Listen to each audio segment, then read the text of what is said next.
tonight we're going to be kicking off a new series over the next 3 weeks. The title of the series is going to be, actually, it's already up there. So yeah, I was going to hold it for a second. I'm not going to tell you why. But the title of the series is Rule, okay?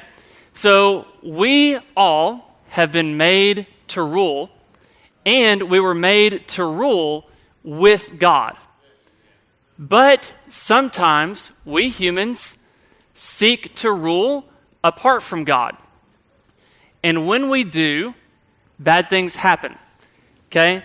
And we're going to take the next 3 weeks to look at 3 notorious rulers who sought to rule the world apart from God. So, my first point for our sermon tonight is actually going to be a bit of a trivia question, okay? So it's going to be interactive.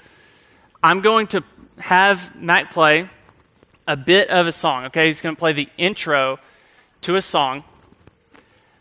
I think I'll go ahead and give you a hint. It's from the 80s, okay?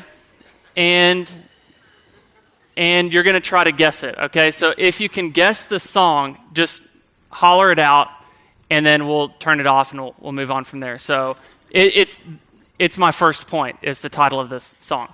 So, Matt, go ahead and hit it. Got it. Okay. How you compete with that, I don't know. That's impressive. Okay.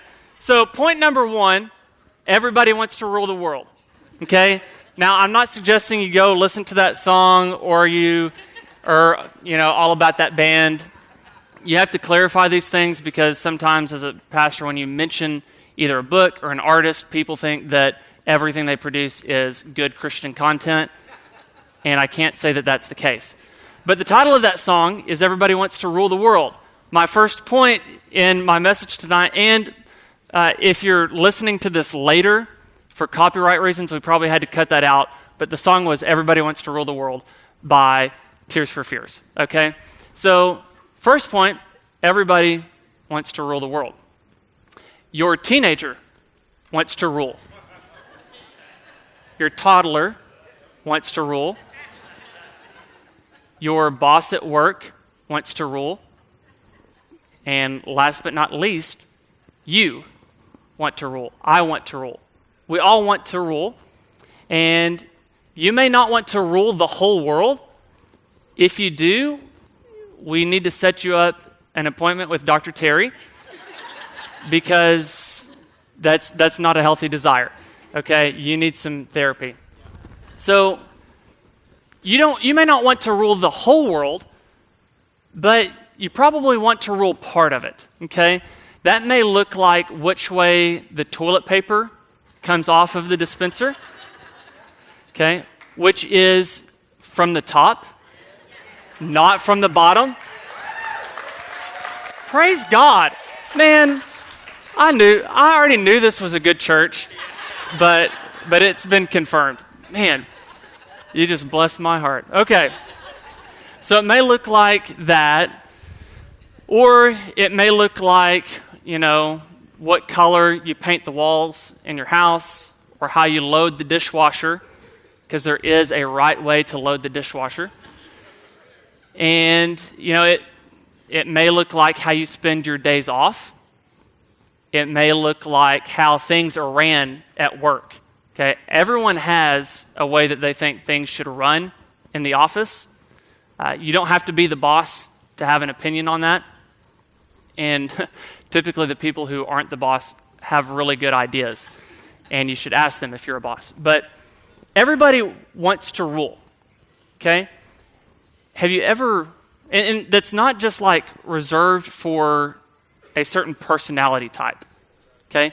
Now, some personality types have a stronger desire to rule, and I see some people who are acknowledging the people in their life who have that desire, but I have a child who has this type of personality.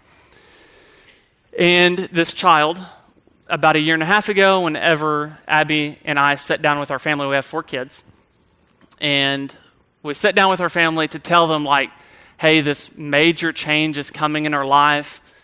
we're going to be moving to Sherman. We're going to be taking a job there. We're going to be moving. We're going to be coming into a new church. So like a lot of their world is about to change, okay? The city that they've grown up in their entire life is about to change. The church they've grown up in their entire life is about to change. All of these major changes are about to happen. And the first thing that comes out of the mouth of this child when we tell them we are about to have a massive move in our life, the first thing this child says is, "So are you going to be the boss?" Whose boss are you going to be? And I said, "Well, I will be leading people, yes. So who's going to be your boss?" I said, "Well, Pastor Jacob, a.k.a. Uncle Jacob." And child's like, so he's going to be your boss, huh? I said, yeah. It's good to have accountability and a boss, okay? But some people, their personality bent, they pay more attention to who's in charge. And they have a stronger desire to be in charge. But that desire to be in charge, that desire to rule, is not just limited to just a certain personality type. We all have it. Even if you're the most free-spirited, we don't need any rules kind of person, if you take that person and you put them in a box, they will quickly have an opinion on the fact that they don't want to be in the box anymore, and you better let them out because they need to be a free spirit, okay? So it's not reserved for just a personality type. It's for everyone. And the reason why is because ruling is part of our fundamental human assignment. Okay? It's part of our fundamental human assignment. And part of that assignment that assignment itself was set within the context of a certain parameter. And that was that we are designed to rule, but we're designed to rule with God. Taking our rule, the realm that we have to make decisions, and keeping that under His ultimate rule, and rule with God. But we have this tendency to want to do our own thing, okay? And this desire to also rule, but to rule apart from God, autonomous from Him, calling the shots ourselves.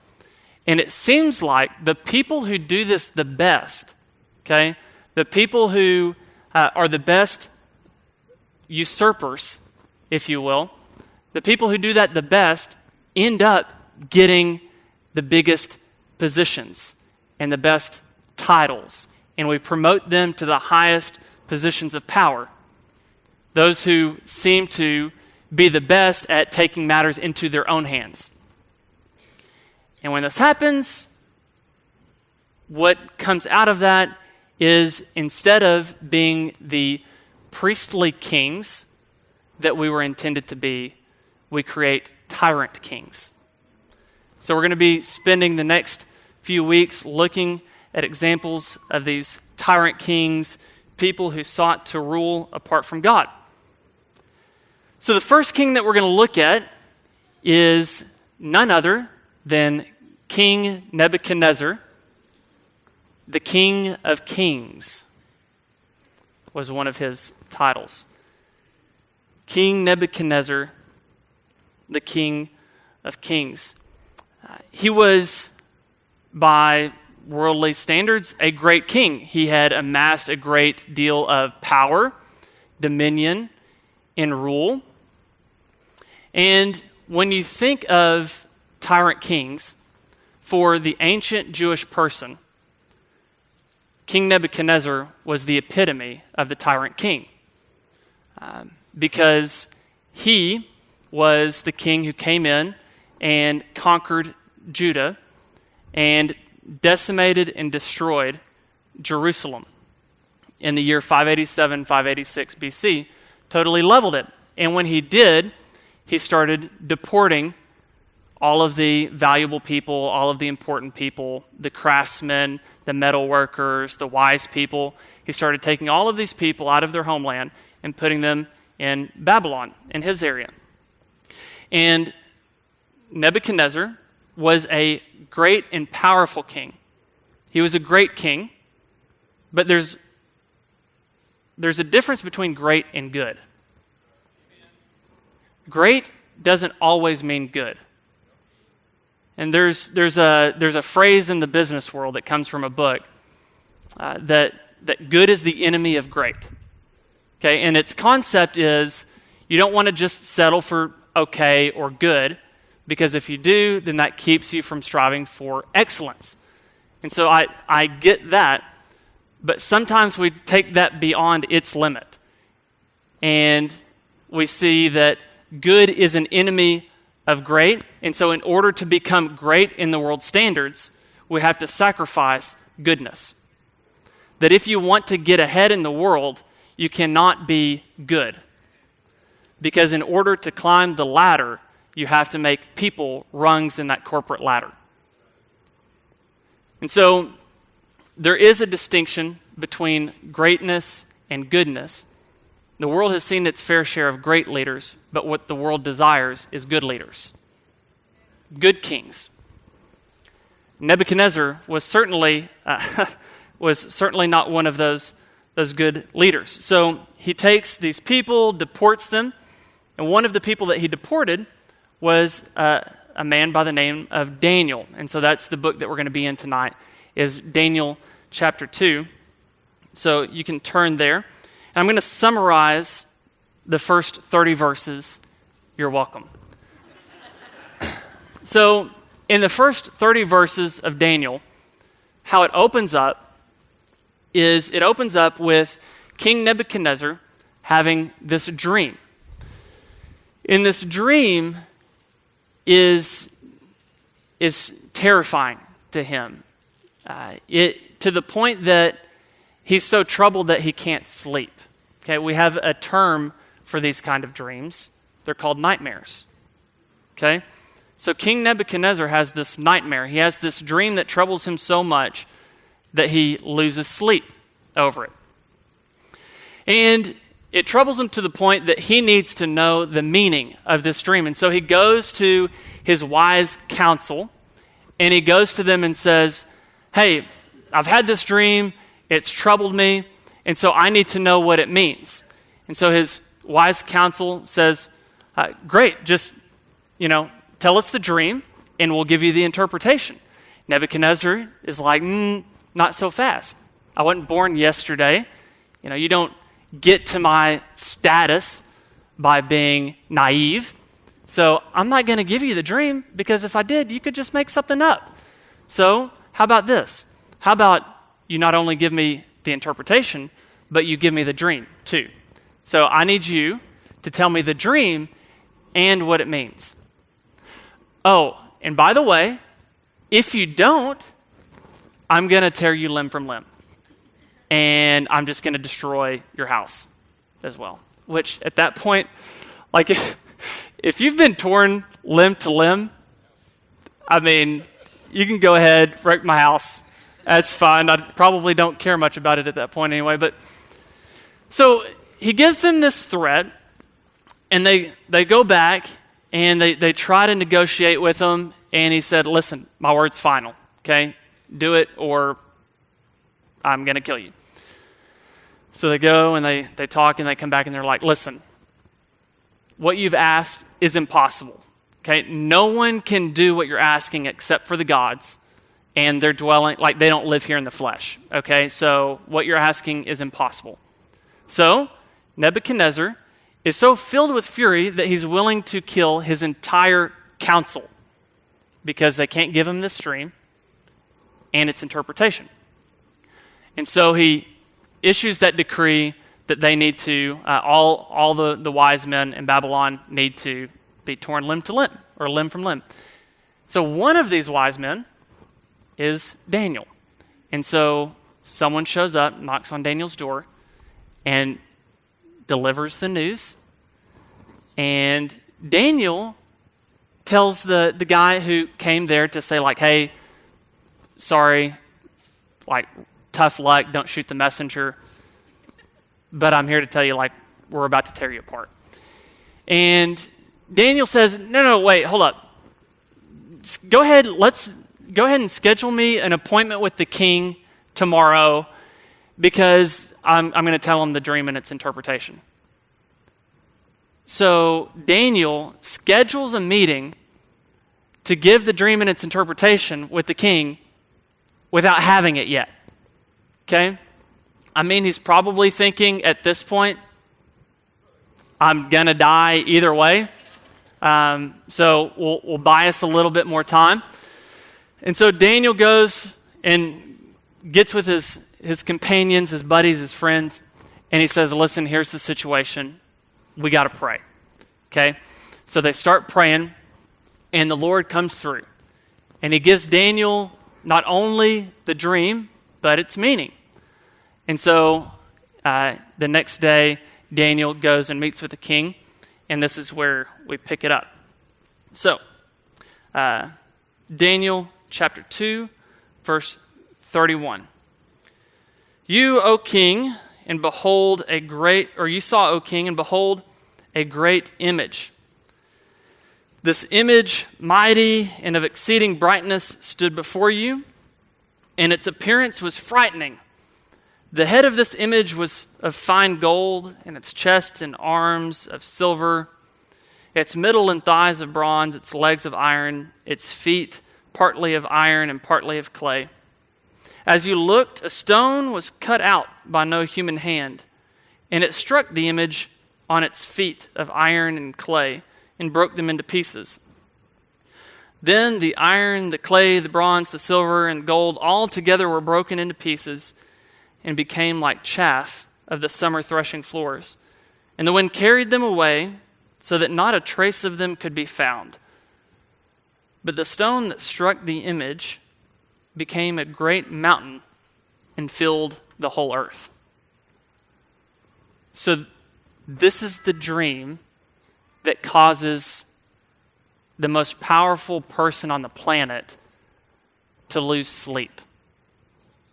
Like it wasn't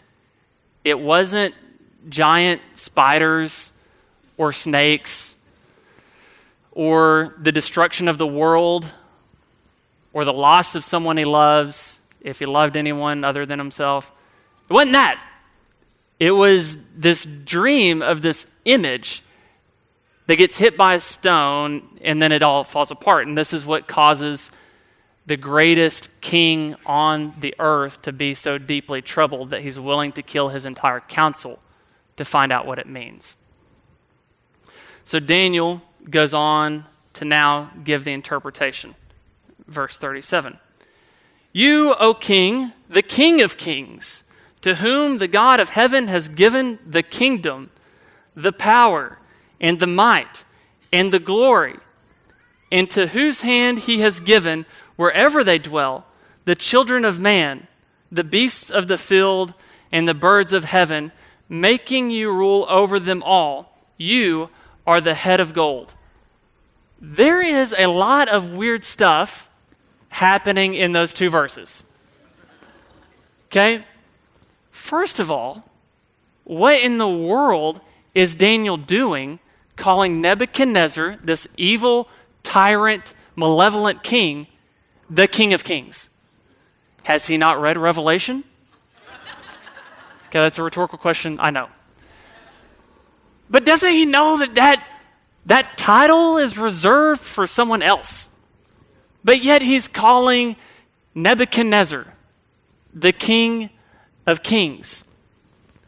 It's a way of saying, King of Kings is a way of saying the greatest of all kings.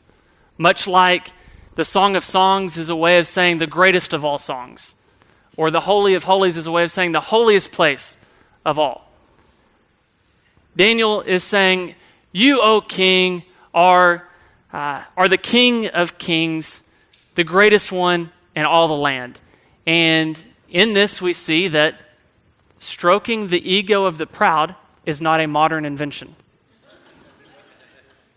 it's apparently been around for a while. Have you seen that? Have you witnessed that? Like in the workplace or when you were in school, someone who is stroking the ego of the proud, not out of a true sense of honoring somebody, but just sheer flattery. Because when you don't stroke the ego of the proud, let's just say, oftentimes you don't get the opportunity to make that mistake twice. And Nebuchadnezzar was, King of Kings was one of his titles. He was conditioned to this. He was used to people calling him King of Kings. Or when they would meet him and when they would greet him, they'd say, "Oh, King, may you live forever. May your kingdom be established forever. Because you're the greatest. You're the man. You can't do anything wrong."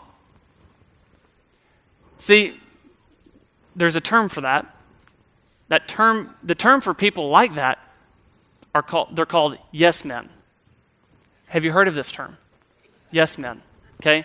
So a yes man, which can also be a lady, yes men or women or people or whatever, it's a term for people who will never tell you no. They'll never give any sort of pushback or hold you accountable at all. They just only pour out the accolades. They only affirm you in all that you do and say that you can do no wrong. And typically, those who are very proud and very powerful will surround themselves with yes men. Because they tell us what we want to hear. But oftentimes what you want to hear is not what you need to hear. See, when we surround ourselves with yes men, it's not healthy for us. It's not good for us. You know, we've seen just over the past, it seems like almost every week, but just over the past couple of years, this, what seems to be like just an onslaught or just a story after story of leaders in the church having significant moral failures. And there is a common thread, not in all of them, but in most of them, and it involves them surrounding themselves with yes men. That when they reach a certain status or a certain level of influence, they can now start choosing who gets to be around them. And if you push back, or if you say no, or if you hold someone lovingly accountable, you don't get the opportunity to do that again. Because the desire is just for those who are proud, the desire is just for that ego, that pride to be stroked. And that's not good for us. That's not good for anyone. You don't have to be king of an empire. You can just be you and me, wherever we're at. Being surrounded by yes men and never giving people permission to tell us no, or never giving people permission to hold us lovingly accountable is not good for us. So we need people in our life who love us, who we trust, and give them that permission, lest we become tyrants. Okay, you may not become the tyrant over an empire, but a culture of yes men creates a culture of tyranny. A tyrant is someone who wants ultimate power. They want to have all the power in the relationship or in the workplace, in the office, in the house, or whatever. They want all the power. And tyranny isn't something that's just reserved for kings or evil queens or whatever. There can be tyrannical bosses or tyrannical fathers or tyrannical mothers or tyrannical friends, in which in the relationship, one person is trying to hold all of the power. And there's a variety of reasons why that happens, but it's not good. So an example would be in parenting. If, side note, I'm only like 9 years into this thing, so almost 10, but still 0.99, okay? We're just a few days away from a 10-year-old. But, so I'm only 10 years into this thing, so full disclosure, I don't know everything. And even when I'm 20 years into this thing, I'm still not going to know everything.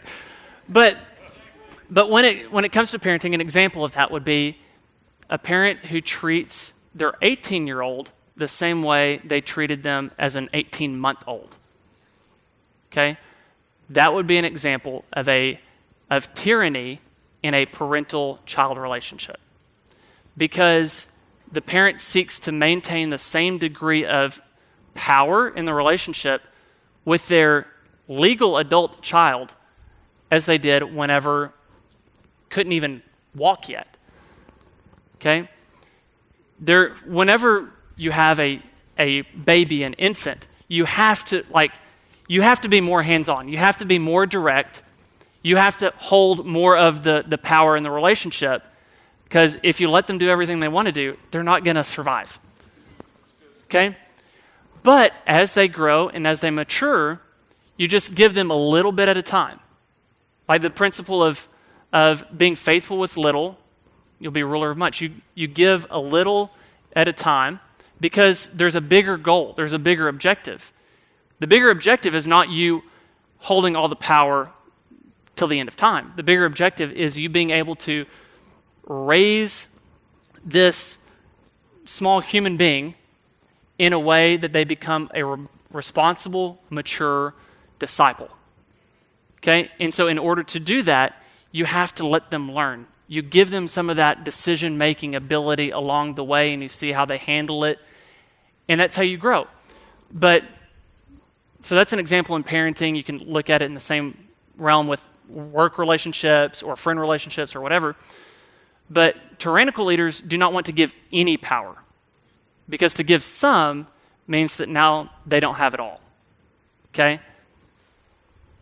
And that is not healthy, and that is what we're seeing here with Nebuchadnezzar. The second weird thing from this is the words that follow, which are strange. And I hope they sounded strange to you.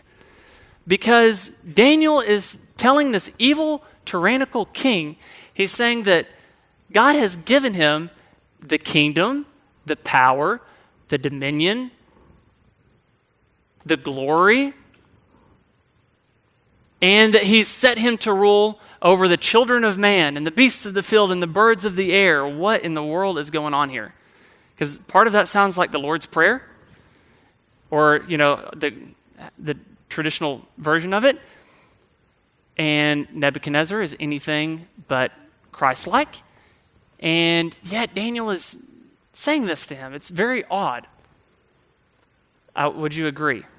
Okay, I would hope that you would see that as strange. But there's something else going on here.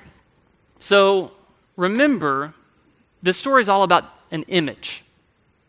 Okay, so where else in the Bible do we see an image and God setting up an image and giving them the commission to multiply, to fill the earth, to subdue it, to rule over the birds of the air, the beasts of the field? Genesis 1. Let's go to it. Genesis 1, 27 through 28. God created man in his own image. In the image of God, he created him, male and female, he created them. God blessed them, and God said to them, "Be fruitful and multiply, and fill the earth, and subdue it, and rule over the fish of the sea and the birds of the sky, and over every living thing that moves on earth."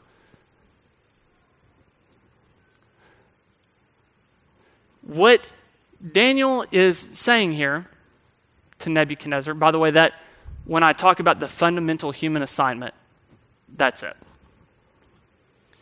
What Daniel is saying to Nebuchadnezzar here is that Nebuchadnezzar has exalted himself to this position in this place of great power, great authority, great dominion, great rule, great glory. And it's led him to believe that he's a God, that he is the ultimate power, the ultimate authority in all the world. And what Daniel's doing here is he's saying, Nebuchadnezzar, you think you're a god, but you're not. You're just an image. You're just an image. And the same things that I just said of you can be said of the people who are under your feet, who are under your thumb, the people who you have torn to pieces, the people who you've conquered and killed. Those same things I can say to them because they too are image bearers. They too have been made by God and given the image of God and set to be blessed and to multiply and be fruitful and fill the earth and subdue it and rule. The same things can be said to them. So you think you're a God, but you're not. You're just an image. Like all of us. We have all been made and given this assignment to rule with God and not apart from him. But we rebelled. The Genesis 3 could probably be more accurately described as a rebellion than as a fall. Because we rebelled against God. We said, you know what? How about we define right and wrong, good and bad, good and evil on our own terms? How about we rule this place on our own? And we reached out and we seized that. And when we did, we separated ourselves from God. In our pride, in our arrogance, we separated ourselves from God. And then from Genesis 3 to 11, it is just this downward spiral where things just keep they go from bad to worse. You know, we're all made to rule, and that looks different for different people in terms of the scope of that. But at the very base level, regardless of if you have any huge kingdom or empire or whatever, at the very base level, we are all to rule our minds and our body.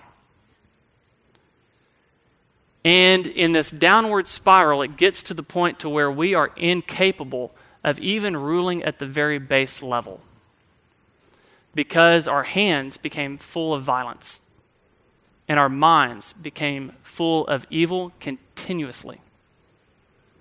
We were incapable of ruling apart from God, even at the most basic level. And this downward spiral comes to this climax in the Tower of Babel in Genesis chapter 11, where with the creation of this new technology of bricks, we didn't decide to use those bricks to build homes and hospitals.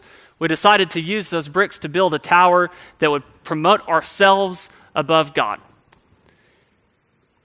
And what happens, why it's the climax, is because now it's this rebellion against God is no longer just isolated to an individual level, but now at a societal level, we are seeking to elevate ourselves above God. You know, the word Babel is in your Bible 261 times. In every other place, it's translated with a different English word, Babylon. So Babel and Babylon were the forerunner for empires and societies that would seek to rule the world apart from God. And that's why Nebuchadnezzar, king of the Babylonian Empire, is the head. Because he's the forerunner. Everyone else is just going to follow in step. And so we pick it back up in verse 39, where he's going to go through the rest of the interpretation. It says, another kingdom inferior to you shall rise after you, and yet a third kingdom of bronze shall rule over the earth, and there will be a fourth kingdom strong as iron, because iron breaks to pieces and shatters all things, and like iron that crushes, it shall break and crush all these. And you saw the feet and toes were partly of potter's clay and partly of iron. It shall be a divided kingdom. But some of the firmness of the iron shall be in it, just as you saw the iron mixed with the soft clay. And as the toes of the feet were partly iron and partly clay, so the kingdom shall be partly strong and partly brittle. As you saw the iron mixed with soft clay, so they will mix one another in marriage, but they will not hold together, just as iron does not mix with clay. And in the days of those kings, God will set up a kingdom that shall never be destroyed. Nor shall the kingdom be left to another people. It shall break in pieces all these kingdoms and bring them to an end, and it shall stand forever. Just as you saw that the stone was cut from the mountain by no human hand, and that it broke in pieces the iron, the bronze, the clay, the silver, the gold, a great God has made known to the king what shall be after this. The dream is certain, and its interpretation is sure. Did you notice how, as he's going, the quality of the materials in the image just kept downgrading? It's representative of this downward spiral that occurs when we humans try to seek, or when we seek to rule the world apart from God. This downward spiral just continues to keep happening. And the empires that he goes through are most likely the Medes and the Persians, and then the Greeks, and then the Romans. And here's what's key is that they don't just follow Babylon in when they rule, they follow Babylon in how they rule.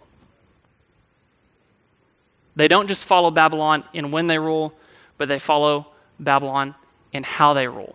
And it's just this endless cycle of one empire rising and another empire coming in, shedding a bunch of blood, and one empire falling, just so another one can rise. And this just happens over and over and over. One tyrant king to the next. But it's all the same.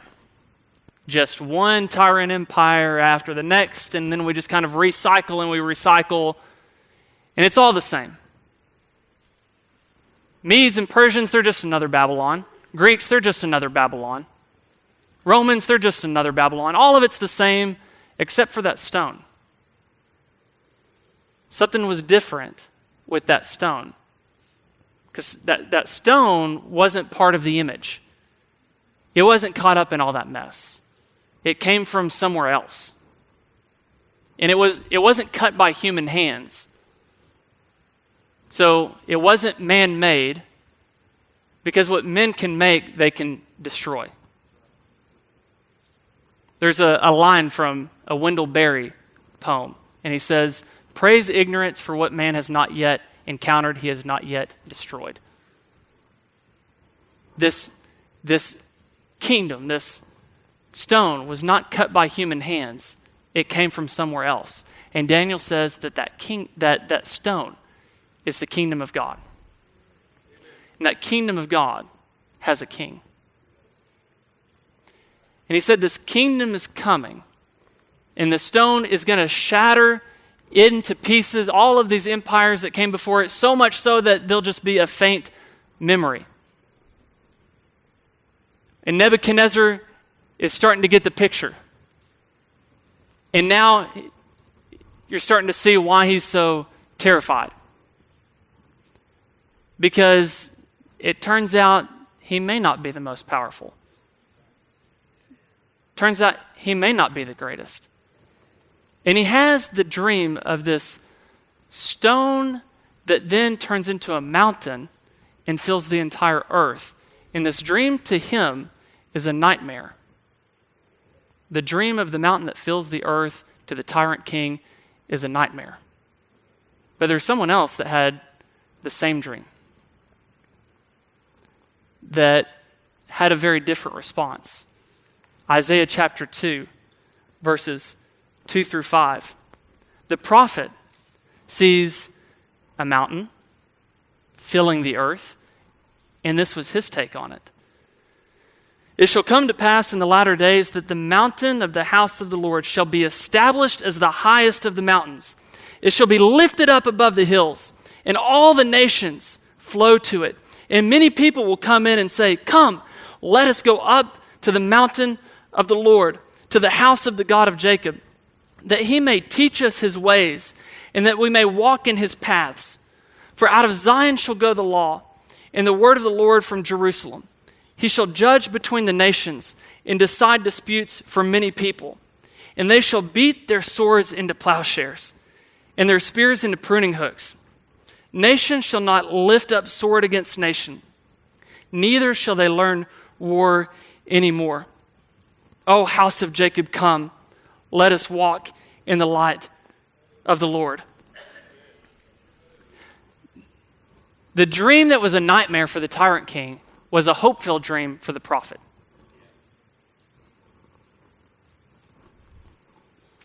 There's something interesting. Yeah, I have time. There's something also interesting in this. There's obviously the clear with they're going to take their swords and their spears and they're going to beat them down into pruning hooks and gardening tools. So there's the obvious, they're not going to learn war anymore. And what a beautiful day that will be, when nation will no longer have to rise up against nation. And no one will have to learn war anymore. Both of those, the swords, the spears, the pruning hooks, and the plowshares, both of those two sets are a form of technology, a human creation. In Genesis chapter 11, it was the human creation of bricks that gave way to them now building this tower in defiance to God. And what we see here is there will come a day when humans will step into their fundamental assignment in which they'll be able to rule, they'll be able to subdue, they'll be able to create, and they'll be able to direct their creative thoughts and energy into things that make gardens, not graves. That this day is coming, and this day was a hope for the Jewish people in a dream. And for those who seek to rule the world apart from God, this kingdom that's coming will be like a nightmare. But for those who humble themselves under the lordship of Jesus, this kingdom that's coming will be like a dream come true. What he's saying is, Ned, there's a king coming, and there's nothing you can do to stop him. You can run, you can hide, but there's nothing you can do. This kingdom's coming. This king is coming. Revelation chapter 17. It's speaking of the kings of the world who follow in the way of Babylon. And it says this about them.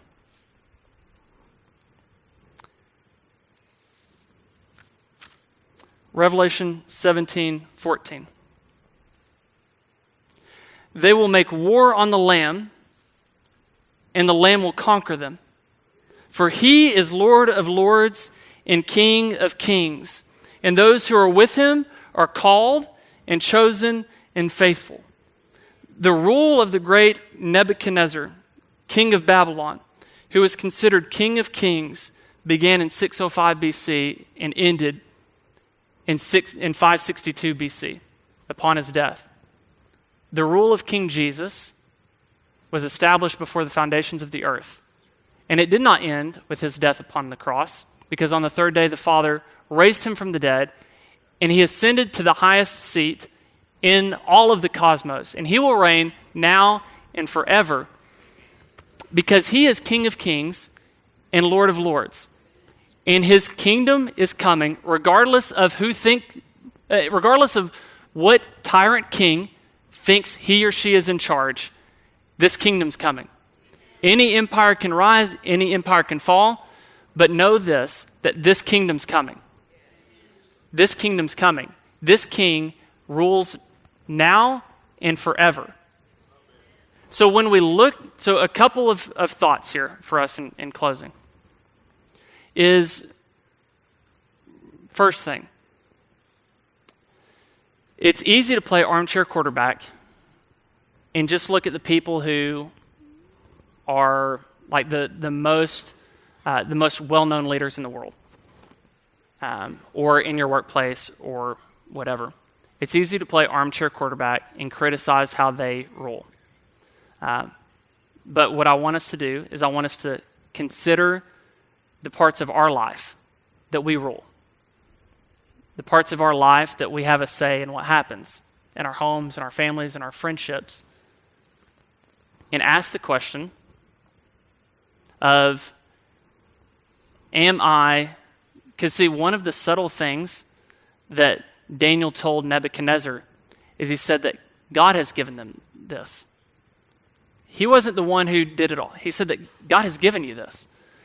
So for the whatever level of influence we have, do we acknowledge the fact that it's given to us by God? And then, do we take whatever that is, our rule, do we do that under God? And do we seek Him on how to rule? Or do we seek to do it apart from Him? Whether that looks like how we interact with our spouse, how we interact with the people that we work with, or our kids. The second question is this. Two people saw the same thing. One's response was fear. One's response was hope. When you look at the future, does it elicit fear or does it elicit hope? I'm not saying that we take a laissez-faire approach and that we don't do anything about what God has given us responsibility to do. But I am saying, I would like for all of us, myself included, to consider how we think, is how we pray, is how we act. Is all of that coming from a place of fear, or is it coming from a place of hope? Because depending on whose perspective you're looking at, if it's fearful, then we may be looking through the lens of Neb. If it's hopeful, then we're looking through the lens of Isaiah. Because God has set up a kingdom. He's set it up. We don't build this kingdom because we don't make this kingdom. We don't get to make the rules. What we do is we participate in it. And the invitation Jesus extends for all to come and to participate in His kingdom.